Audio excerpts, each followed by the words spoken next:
함께 보실 하나님 말씀 골로새서 3장 1절의 말씀입니다. 우리 한 절의 말씀이니까 우리 함께 합독하여 읽도록 하겠습니다. 골로새서 3장 1절 함께 읽겠습니다. 시작. 그러므로 너희가 그리스도와 함께 다시 살리심을 받았으면 위의 것을 찾으라. 거기는 그리스도께서 하나님 우편에 앉아 계시느니라. 아멘. 우리가 계속해서 하이델베르그 요리문답을 배우고 있습니다. 오늘은 18주일 46문부터 49문까지 함께 보도록 하겠습니다. 우리가 오늘 것을 좀 보기 전에 그 전에 지난주에 배웠던 것들을 한번 잠깐 정리해 보도록 하겠습니다. 지난주에 우리가 예수 그리스도의 부활에 대해서 배웠습니다. 그것이 우리에게 어떤 유익을 주는지 세 가지를 말했습니다. 첫 번째는 무엇일까요? 예수 그리스도의 그 부활하심이 우리를 그분의 의에 동참케 하셔서 우리를 의롭다고 칭해 주신다라는 거죠. 그것이 첫 번째입니다. 두 번째는 예수 그리스도 그분의 부활의 능력으로 우리가 새로운 생명을 얻었다라는 것입니다. 첫 번째 우리가 의로움을 얻었고, 두 번째 우리가 새로운 생명으로 다시 태어났으며, 세 번째 예수 그리스도의 그 부활하심이 장차 우리도 그렇게 부활하게 될 것을 증명해 주셨다라는 겁니다. 네, 예수님께서 부활하심으로 우리에게 이렇게 세 가지의 것들을 우리에게 가르쳐 주셨습니다. 근데 중요한 것은요, 이 부활하신 예수님이 그러면 우리의 삶과 무슨 관계가 있느냐라는 것이죠. 그렇게 부활하신 예수님이 지금 내가 살아가는 이 삶과 연결되어져야 되는 거 아닙니까? 그렇죠? 그것이 사실 굉장히 중요한 부분이죠. 그렇기 때문에 우리가 오늘 이 승천에 대해서 배우는 겁니다. 오늘 승천에 대해서 배우면서 승천하셔서 하나님 보좌 우편에 앉아 계신다는 그 사실, 그것을 배울 때에 이 부활하신 예수님과 우리의 관계가 어떠한 관계인지 우리는 좀 더 명확하게 볼 수 있게 되는 것이죠. 그래서 우리가 오늘 함께 이 예수님이 승천하셨다는 이 사실을 함께 배워보도록 하겠습니다. 먼저 우리가 46문을 한번 보시면요, 한번 PPT 한번 보여주시겠습니까? 46문 보시면 예수님이 승천하셨다는 것에 대해 세 가지로 이야기해 줍니다. 첫 번째는 무엇이냐면 예수님의 승천이 사실이라는 겁니다. 노란 글씨 한번 읽어볼까요? 시작. 그리스도는 제자들이 보는 가운데 땅에서 하늘로 오르셨고, 네, 예수님은요 제자들이 모두 보는 가운데서 땅에서 하늘로 오르셨습니다. 이 말은 예수님의 승천이 분명한 사실이다라는 것을 우리에게 말해주는 것이죠. 예수님께서는요 부활하신 후에 바로 승천하지 않으셨습니다. 40여일간 이 땅에 머무시면서 제자들에게 하나님 나라의 복음을 가르쳐 주셨습니다. 그렇기 때문에 예수님 승천하실 그때에는 많은 제자들이 예수님과 함께 있었겠죠. 바울 사도는요 고린도전서 15장 6절에 부활하신 예수님을 본 사람이 500명이 넘는다 그렇게 말을 합니다. 그럼 최소한 그 부활하신 예수님을 목격한 그들은 그 예수님과 함께 예수님의 말씀을 배우지 않았겠습니까? 그리고 그러한 제자들이 예수님의 승천하실 그때에도 함께 있지 않았겠습니까? 500명은 아니더라도 아무리 못해도 그 마가의 다락방에 모였던 120명 정도는 함께 예수님의 승천을 목격했다고 말할 수 있지 않겠습니까? 그런데 만일 이 예수님의 승천이 거짓이고 지어낸 것이라면 그 수많은 사람들 중 누군가는 그들의 목숨이 위협받고 고난받았을 때에 그것이 사실이 아니라고 말하지 않았겠습니까? 그런데 그 모든 제자들이 어떠했습니까? 예수 그리스도의 그 복음을 위하여서 목숨을 걸었다라는 것이죠. 그리고 어느 한 사람도 그것이 거짓이다 말하지 않았다라는 것입니다. 죽기까지 복음을 증거했다라는 겁니다. 그리고 그 복음이 지금 여기 앉아있는 우리에게까지 살아서 역사하고 있다라는 것이죠. 이것이 바로 우리 주님이 승천하셨다는 그것이 사실이라는 것을 우리에게 증명해 주고 있다라는 것입니다. 예수님께서는요 부활 장면은 우리에게 보여주시지 않으셨습니다. 그죠? 신비에 남겨주셨습니다. 그러나 승천은요 제자들에게, 모든 제자들에게 다 보여주셨습니다. 왜 그렇게 하셨겠습니까? 그 광경을 보여주는 것이 우리 모두에게 유익이 되기 때문인 것이죠. 그래서 두 번째 뭘 얘기해 주고 있냐면 이 승천하신 것이 우리에게 유익을 주는데 이 유익, 우리의 유익을 위하여 거기에 계신다라고 이렇게 말하고 있죠. 이 유익에 대한 부분은요 49문에서 좀 더 상세하게 다루고 있기 때문에 마지막 부분에 함께 다루도록 하겠습니다. 그리고 세 번째 뭘 얘기하고 있습니까? 반드시 모든 인류를 심판하기 위해 다시 오실 것입니다. 노란 글씨 한번 읽어보겠습니다. 시작. 장차 살아있는 자들과 죽은 자들 심판하러 다시 오실 것입니다. 사도행전 1장 11절에서도 이렇게 말씀하고 있습니다. 혹시 띄워주시겠습니까? 네. 사도행전 1장 11절 말씀 같이 한번 읽겠습니다. 시작. 이르되 갈릴리 사람들아 어찌하여 서서 하늘을 쳐다보느냐. 너희 가운데서 하늘로 올려지신 이 예수는 하늘로 가심을 본 그대로 오시리라 하였느니라. 아멘. 예수님은요 이 말씀에 약속하신 대로 반드시 다시 오실 것입니다. 우리가 주님의 죽음과 부활 그것을 믿는다면 우리 주님의 승천과 주님의 재림 또한 믿어야 하는 것입니다. 죽음과 부활, 승천과 재림 이건 따로 떼어 놓을 수 있는 것이 아니죠. 예수님의 죽음이나 부활, 승천, 재림 중 저는 어느 하나만 믿겠습니다. 사실 이거는 있을 수 없는 것이죠. 왜 그렇습니까? 우리가 예수님을 믿는다고 말할 때에는요 예수님의 그 모든 사역을 믿는 것이기 때문에 그러합니다. 그렇기 때문에 우리 예수님을 믿는다는 걸 말할 때에 예수님이 그분의 인격과 더불어서 그분이 하신 모든 사역을 내가 믿습니다. 그렇게 말하는 것이죠. 주님께서는 반드시 다시 오실 것인데 그렇다면 우리는 정말 그 주님의 재림을 기다리고 있는가? 한번 우리의 삶에 좀 질문해 봐야 되지 않겠습니까? 나는 정말 그 예수님이 다시 오실 것처럼 그것을 믿고 살고 있느냐라는 것이죠. 사실 너무 많은 사람들이 예수를 믿는다고 말은 하지만 예수님 꼭 다시 안 오실 것처럼 꼭 내가 살고 있는 이 삶이 영원할 것처럼 우리는 생각하면서 살고 있다는 것이죠. 우리가 정말 주님의 재림을 사모한다면 이 세상에 집중하는 것이 아니고 우리 주님께서 말씀하여 주신 것들에 집중하며 영원한 것을 추구하며 살아야 하지 않겠습니까? 짐 엘리엇이라는 선교사님이 계신데 그분은 남미의 아우카족을 위하여서 젊은 나이에 27의 나이에 목숨을 버리신 분입니다. 그분이 이렇게 말했습니다. 같이 한번 읽어볼까요? PPT 한번 주시겠습니까? 네. 같이 한번 넘겨주시고 네. 제가 읽겠습니다. 네. 영원한 것을 얻기 위하여 영원하지 않는 것을 버리는 사람은 결코 바보가 아니다. 한번 다시 한번 읽겠습니다. 시작. 영원한 것을 얻기 위하여 영원하지 않은 것을 버리는 사람은 결코 바보가 아니다. 뭘 말하고 있습니까? 썩어질 이 세상의 것들을 가지고 우리가 만약 영원한 것을 쌓을 수 있다면 그 영원한 것에 투자하는 그 사람이 가장 지혜로운 사람 아니겠습니까? 없어질 가치의 것들로 영원한 나라를 우리가 세워갈 수 있다면 당연히 우리는 그 영원한 것에 우리의 것을 투자해야 되지 않겠느냐라는 것이죠.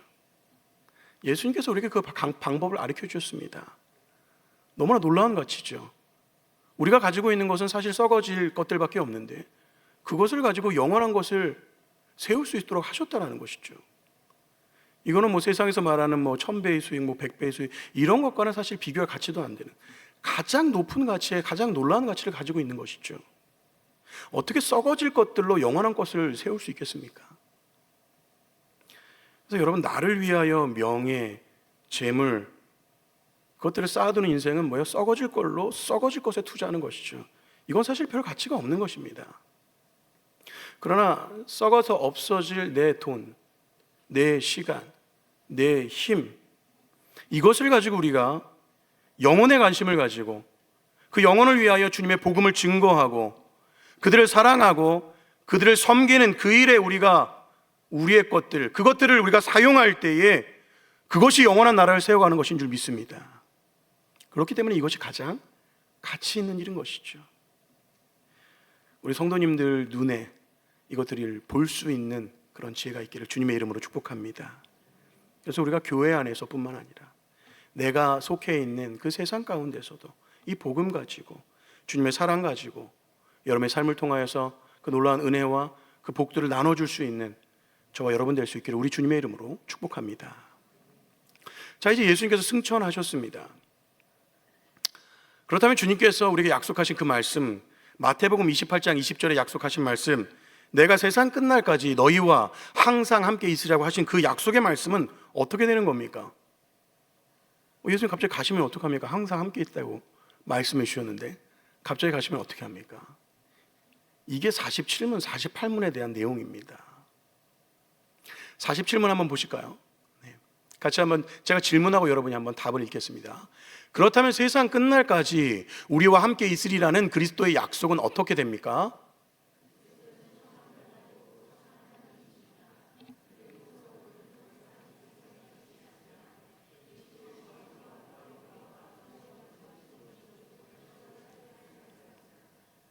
네, 답에서 말해주고 있는 것처럼 예수님은요, 참 인간이시고 참 하나님이십니다. 예수님만이 유일하게 이 두 가지 본성을 가지고 계시죠. 이 말은 뭐 반쯤은 하나님이고 반쯤은 사람이다 이 얘기가 아닌 것입니다. 100% 하나님인 동시에 100% 인간이라는 것입니다. 그렇게 예수님의 이 인성은요, 승천하셔서 우리와 함께 하지 않습니다. 그러나 예수님의 신성은요, 시간과 공간을 초월하는 본성입니다. 신의 성품을 말하는 거 아닙니까? 신성이. 그렇기 때문에 그분의 그 신성으로, 시간과 공간을 초월하는 그분의 신성으로 지금 우리와 함께하고 계시는 줄 믿습니다. 그렇게 세상 끝날까지 우리와 영원히 함께 하시는 줄 믿습니다. 그렇다면 47문에 이걸 물어봅니다. 그러면 예수님의 인성이, 예수님의 신성이 있는 곳마다 함께하지 않는데 그러면 예수님의 인성과 신성은 분리된 건 아닙니까? 이것이 48문에 대한 내용이죠. 48문 한번 같이 한번 읽어보겠습니다. 제가 질문하고 여러분이 답 읽겠습니다. 그런데 그리스도의 신성이 있는 곳마다 인성이 있는 것이 아니라면 그리스도의 두 본성이 서로 나뉜다는 것입니까?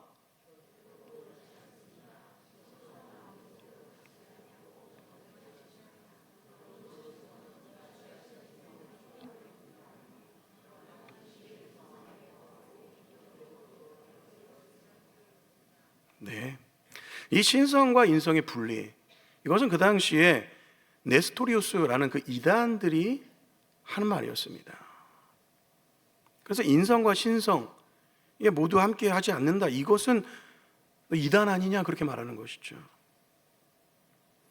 그런데 47문에서 말한 것처럼 인성이 아닌 신성만 우리와 함께 하신다고 하여서 예수님의 신성과 인성이 분리되었다 그렇게 말할 수 없는 것입니다. 48문의 답이 그렇게 분명히 우리에게 말해주고 있는 것이죠. 그래서 인성과 예수님의 인성과 신성은요, 완벽하게 결합이 되어 있습니다. 그런데 그 신성은 인성을 초월하는 겁니다. 아까도 말씀드렸지만 이 신성이라는 것은요, 이 세상의 시간과 공간을 초월하는 더 높은 본성이기 때문에 그 신성은 언제 어디서나 함께 하실 수 있는 것이죠. 그래서 예수님이 우리와 그 신성으로 우리 함께 동행하시고 함께 하시는 것이죠. 그리고 그분의 인격은 어디요? 하늘에 계셔서 영원히 우리를 보시며 함께 우리와 그 신성으로 동행하여 주시는 줄 믿습니다. 그래서 승천하셔서 이렇게 신성으로 우리와 늘 함께 하시는 예수님, 그분이 사실 이 땅에 오신 것 누구의 유익을 위한 것입니까? 우리의 유익을 위한 것입니다. 그렇다면 예수님께서 하늘로 올라가셔 승천하신 것, 이것은 누구의 유익을 위한 것일까요? 바로 우리의 유익을 위한 것인 줄 믿습니다. 그래서 이 승천하신 예수님, 그러면 이 승천이 우리에게 주는 유익은 무엇인가? 첫 번째 뭐냐면 우리의 대언자가 되신다라는 겁니다. 우리의 대언자. 자, 승천하신 예수님께서는 우리의 대언자로서 하나님 앞에서 우리를 위하여 간구하여 주십니다. 이 대언자라는 말은요, 쉽게 우리말로 하면 변호사라고 말할 수 있어요. 변호사. 그래서 예수님께서는요, 우리의 부족함과 연약함을 도우시고 우리를 위하여서 변호해 주신다는 겁니다. 그럼 예수님은 우리를 변호할 만한 분이십니까? 네, 당연히 그렇습니다. 예수님은 우리의 죄를 대신하여 어디요? 십자가에서 자신의 생명을 주신 분입니다. 그분은 하나님의 말씀대로 완전히 순종하셨고 그 주님의 율법을 완전히 이루신 분이십니다. 예수님은 하나님의 의를 완전히 만족시키신 분이십니다. 그렇기 때문에 예수님은 우리를 변호할 수 있는 차고 넘치는 자격을 가지고 계신 분이십니다. 그래서 우리가 넘어지고 자빠질 때마다 우리를 도우시는 분이시죠. 우리가 죄를 지을 때마다 우리를 그 십자가의 보혈로 용서했다고 하나님 앞에서 간구하여 주신 분이 바로 우리 주 예수 그리스도이십니다. 우리 히브리서 7장 25절 말씀 새 번역으로 함께 같이 한번 읽어보도록 하겠습니다. 요한일서 2장 1절도 함께 읽겠습니다. 시작. 따라서 그는 자기를 통하여 하나님께 나오는 사람들을 완전하게 구원하실 수 있습니다. 그는 늘 살아계셔서 그들을 위하여 중재의 간구를 하십니다. 누가 죄를 짓더라도 아버지 앞에서 변호해 주시는 분이 우리에게 계시는데 곧 의로우신 예수 그리스도이십니다. 아멘. 정말 놀라운 일이죠. 너무나 감사한 일 아닙니까? 그리고 우리가 이 말씀을 읽을 때면 얼마나 든든합니까? 지금도 우리 주님은요, 역동적으로 우리를 변호하여 주고 계시고 우리를 중재하시면서 주님의 구속사역들을 계속해서 해나가고 계시는 것입니다. 그 주님이 우리와 늘 함께 하심을 우리가 믿고 매일의 삶에서 감사와 찬양을 올려드릴 수 있기를 우리 주님의 이름으로 축복합니다. 예수님의 승천이 두 번째로 우리에게 주는 유익은 무엇이냐면 이제 우리의 몸이 그리스도 안에서 하늘에 있다는 겁니다. 답 한번 같이 한번 읽겠습니다. 시작. 둘째,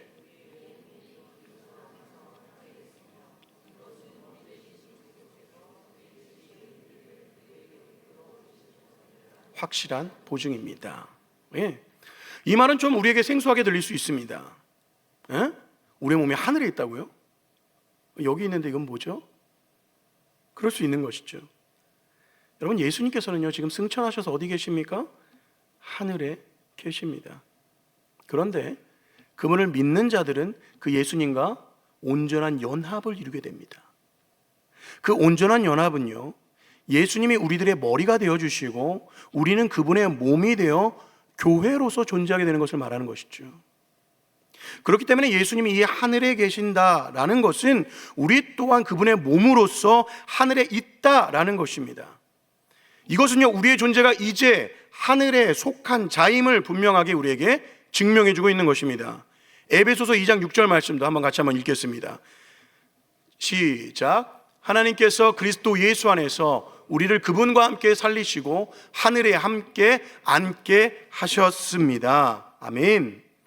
즉 우리가 예수 그리스도 안에서 다시 태어날 때에 우리는 예수님과 함께 하늘에 앉혀진 존재다라고 말하는 것입니다.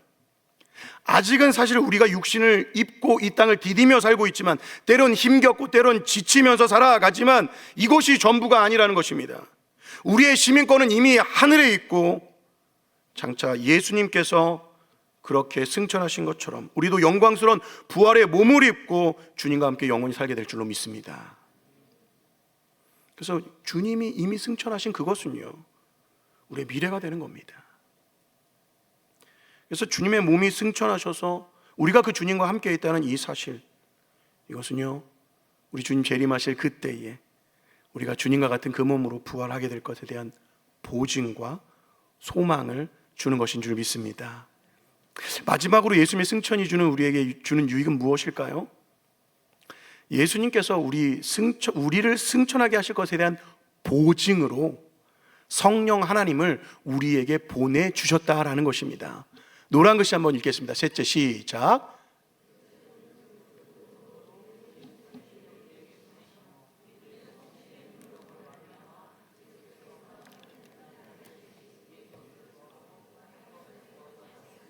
네.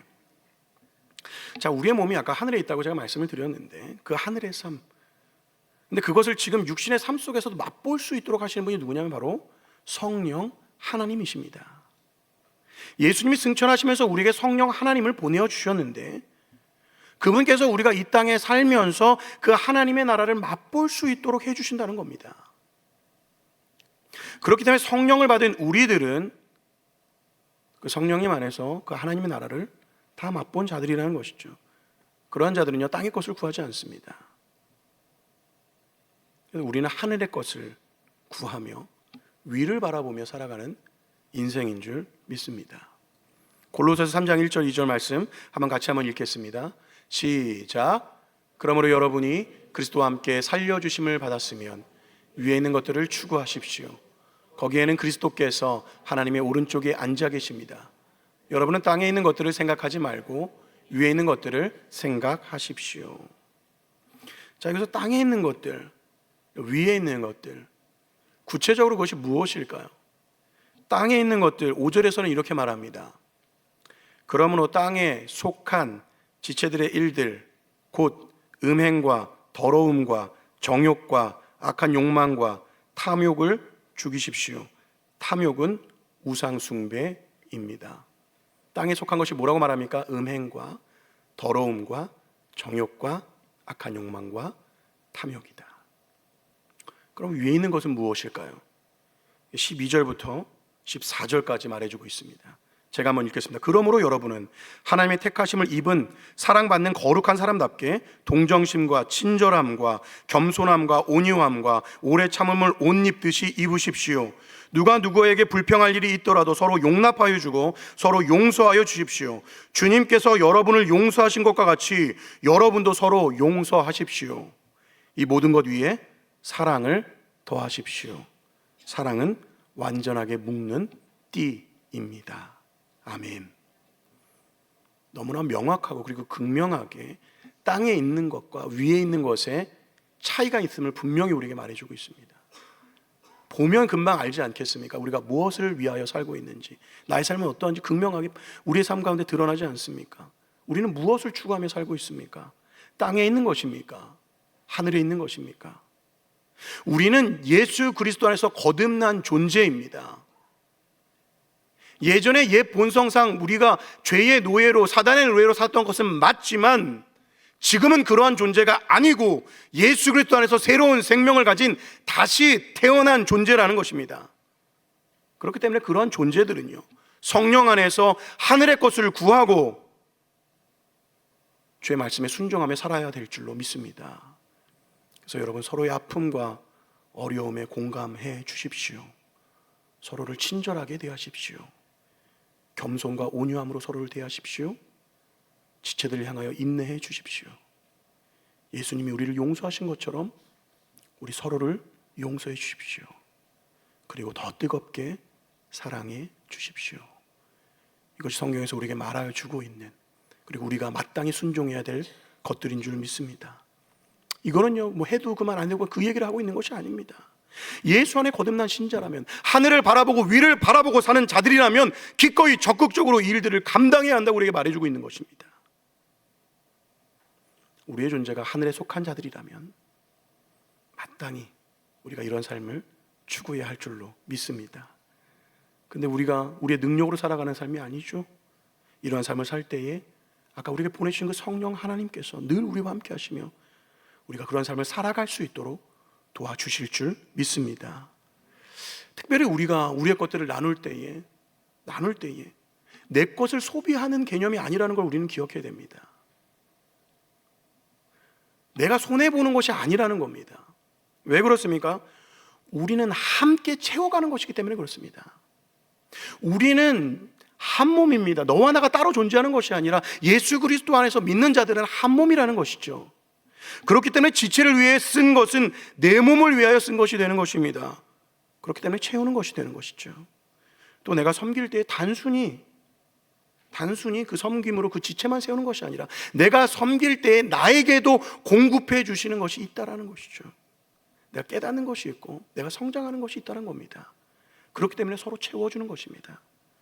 또 한 가지는 우리가 그렇게 섬길 때에 성령 하나님께서 그 삶들을 감당할 수 있도록 은혜와 복을 한량없이 채워 주시기 때문에 그것은 서로를 채우는 것인 동시에 함께 교회를 세워가는 것이 되는 줄 믿습니다. 저희 집에는요, 도움을 많이 필요로 하는 2살 난 아들이 있습니다. 우리는 늘 그 아이를 키우면서 준다고만 생각했습니다. 사실 늦은 나이에 아이를 키우는 것 쉽지 않습니다. 월요일에 아이를 들다가 허리에 갑자기 담이 와가지고, 아내는 또 이렇게 면역력이 막 약해져가지고 손에 막 수포가 막 생겼습니다. 그래서 저와 아내는 지금 열심히 한의원을 다니고 있습니다. 그래서 아내와는 전우애가 생기는 것 같아요.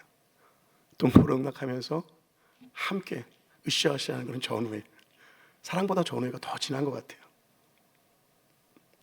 그런데 얼마 전 아내랑 이야기를 나누다가 우리가 이 아이를 통해 받는 유익이 참 많다라는 것을 깨달았습니다. 말은 통하지 않지만 이 아이 존재 자체가 함께 해줌으로 인해서 주는 위로가 있다는 겁니다. 그리고 하나님께서 창조하신 그 아이를 보면서 하나님께서 이 아이를 어떻게 자라가게 하실까 하는 그런 기대와 소망감이 우리 안에 생기는 겁니다. 특별히 이 아이에게 가장 큰 은사가 있는데 화평케 하는 은사가 있습니다. 울면요, 이렇게 우는 척 하잖아요. 그러면 이렇게 와서 안아줍니다. 가르쳐 준 적은 없습니다. 가르쳐 주지 않았는데 울면 와서 이렇게 안아줘요. 그리고 집에서 이렇게 언성이 높아지면 늘 이 아이가 찾아옵니다. 찾아와서 저를 보면서 이렇게 표정을 지어줍니다. 저는 그 표정을 보는 순간 어떻게 합니까? 언성이 높아지다가도 웃게 되는 거죠. 그리고 마음이 막 경직된 그 마음도 뭐예요? 편안해지는 겁니다. 여러분, 우리는요 함께 자라가는 겁니다. 누가 누구에게 일방적으로 주는 게 아니라는 겁니다. 우리가 자녀를 키우는 것 같지만 우리가 키우는 게 아니라 사실 하나님께서 우리도 키우시고 우리의 자녀들도 키워가시는 줄 믿습니다. 교회도 마찬가지죠. 함께 자라가는 겁니다. 함께. 누가 누구에게 더 주고 누가 누구에게 덜 주고 이것이 없는 것입니다. 우리가 돌보는 것 같지만 주님께서 우리 모두를 돌보고 계시는 줄 믿습니다. 주님의 돌보심과 은혜로 충만한 곳이 바로 이 교회인 줄 믿습니다. 그래서 우리가 이 사실을 기억하면서요, 우리가 하늘에 속한 자로 위의 것을 바라보면서 서로를 사랑하고 섬겨주고 그리고 그것으로 우리의 교회를 충만하게 채워갈 수 있는 저와 성도님들 되시기를 우리 주님의 이름으로 축복합니다.